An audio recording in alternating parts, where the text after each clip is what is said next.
Hello BookTube. Today I want to talk about the finalists for the 2022 Cundill Prize. The Cundill Prize is a literary prize that focuses on history writing and awards $75,000 to the winner and $10,000 each to the two runners-up. The prize is composed of 3 rounds, a long list that is further whittled down to an 8-book shortlist, and a 3-book finalist list. Yesterday, I made a video discussing the shortlist and guessing the three finalists. The finalists have been announced, and I will leave a link to the Cundill Prize's website as well as the relevant video on YouTube. The Cundill Prize does have a YouTube presence. They rarely update, but they did upload videos today announcing the 3 finalists and also discussing the 3 finalists in detail in separate videos. So I'll leave a link to probably just the Cundill Prize's YouTube channel, like I did yesterday. So, who are the finalists? First up is, so before we begin, I did guess, and I got 2 out of the 3 right. So I'll start with the 2 that I got right, and then get to the one that I didn't get right. So first up is All That She Carried, The Journey of Ashley Sack, A Black Family Keepsake by Tiya Miles. This is the story of Ashley Sack, a care package created by an enslaved African-American woman for her enslaved daughter on the eve of her sale, and how this sack became a family, heirloom, that journeyed through the family for a number of generations.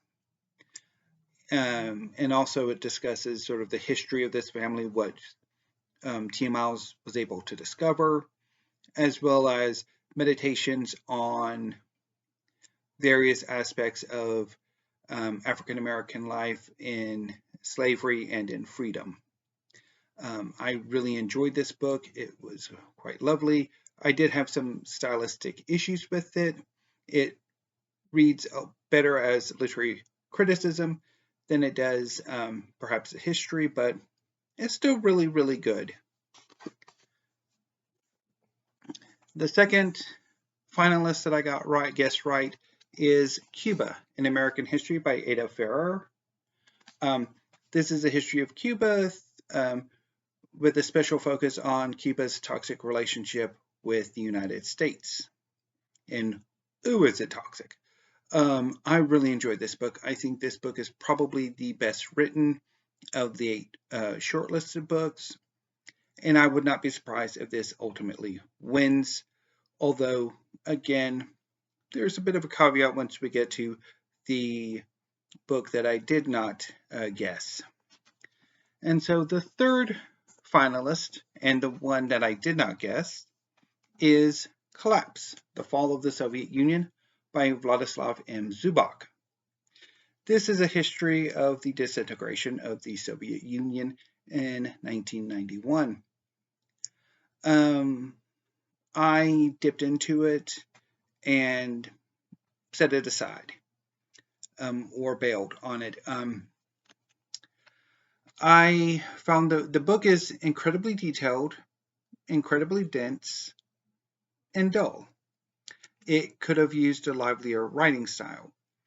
Now, as a caveat, like I talked about yesterday, I had the idea to read all 8 books at once in a very short amount of time.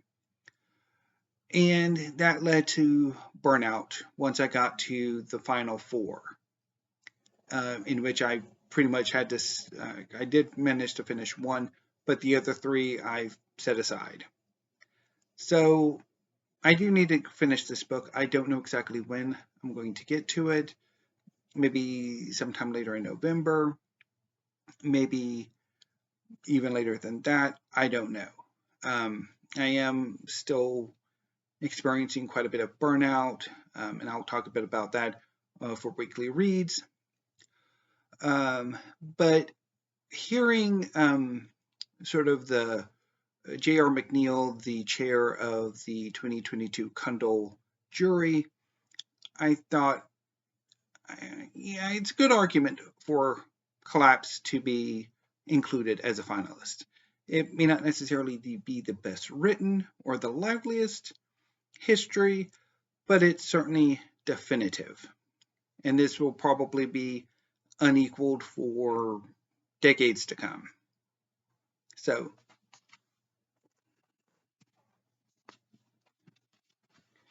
let's do this in a proper pyramid. This is the finalist list of the Cundill Prize. So for now, I'm thinking I'm going to guess that Cuba will be my pick to win, but from the description, I would not be too surprised if Collapse pulls it out either.